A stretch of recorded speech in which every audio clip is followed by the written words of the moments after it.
So recently, I was watching this video on TikTok by this creator, as you can see on the screen. So if you want to watch this video to understand what I'm talking about, click on the link in the description. So for context, this creator was talking about how now that CapCut is putting features that used to be free before behind the paywall, making it in such a way that if we want to use these features ourselves, we have to pay for them. And this is something that I've been seeing not only with CapCut, but different types of apps as well. For example, one app I want to talk about in this video is called PixArt. So it's an app that lets you edit pictures and all that stuff. So I used to use this app like 2017, 2018, around that time. That's when I used to love using this app. But then I started using this app less and less. Like I still use it, but not as much. Because now a lot of features that were on this app that people would use, that were desirable and everything, they're telling you to go and pay. If you want to use this filter, you pay. Do this thing, you pay. Do this, do that, like all this stuff, you pay. And it's getting very, very annoying in my opinion. Even with CapCut, like a lot of features, if you want to use this filter, if you want to use this, blah blah blah, all that stuff like that, they're making you to pay for it. Now you might think and say, hey, like why would anybody want to pay for this thing? Now this thing was free and now they're making us to pay. Like why would anyone want to do it? Don't be surprised. A lot of people are paying for these things. A lot of people will still pay for all these things, regardless of whether they make CapCut to be a paid app altogether or even PixArt and so on. People are going to pay for these features simply because of how demanding they are, because the fact that there's so much demand for it. Everybody's demanding to use these apps. So why not make the best out of it and make people pay to make more money? Just know that these apps are owned by corporations, and the goal of a corporation is to make profit. So if they want to make more profit, then they just make things that you have to pay for, and people will pay for it and they'll make even more money. Now the main reason why they make these things free in the first place is because of the fact that they want to attract users. Because now if you make things free for your app and all that, people will come to that app. People want to use that app all the time simply because you made those things free and at the same time desirable.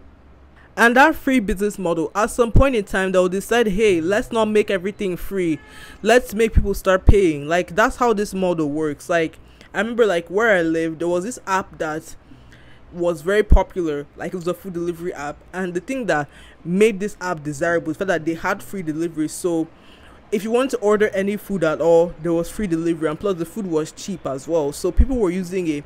As somebody decided, hey, let them not make it free anymore so that they could make more money. And well, people don't use the app anymore, but people still go and buy food from their place, even though their food is expensive. But that's kind of the point of this video. Also, these business models don't benefit like every single country, like or region. Like for example, Nigeria now, most people do not make in-app purchases because of the fact that, well, people like free things, and when you tell people pay for this thing, they won't. Or the fact that, well, in Nigeria, our Naira cards are banned from making these payments and all that stuff. So you have to end up using a dollar card, and this is something that not everybody has. So how do they get to these people who do not have these means to pay for all this stuff? Simple, through ads. Like PixArt now.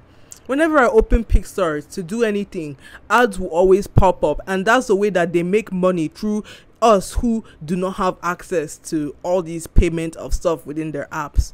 Soon CapCut could even be integrating ads into their platform, and that's how they'll make way more money off of all of us that are using the app.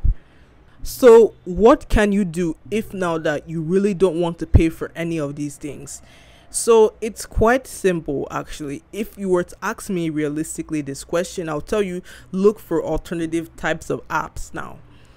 For example, let's say now that you like using Canva, but you can't stand the fact that if I want to do this or do that, they tell me to pay, blah blah blah, all that stuff like that. You can look for alternatives. Like for example, if you type in studio.polotno.com, I think that's what it's called, you'll be able to see this like web app that is similar to Canva, but everything there is free. If you want an app that helps you to erase backgrounds and you don't want to pay for all app that telling you pay money to erase the background, there is one that does it for free. It's called erase.bg. This one is a very nice app that will let you erase your backgrounds for free. Or you can simply go to all these open source types of apps. Like now, especially if you use laptops and all that stuff, there are open source like video editors and open source picture editors and so on that can help you to edit whatever you want, all for free without you paying ever. So you just gotta watch videos and learn how to use these apps to the best of your ability. So yeah, this is everything that I want to talk about in regards to this topic. And subscribe, comment, like, share, and I hope all of you have a great day. Goodbye.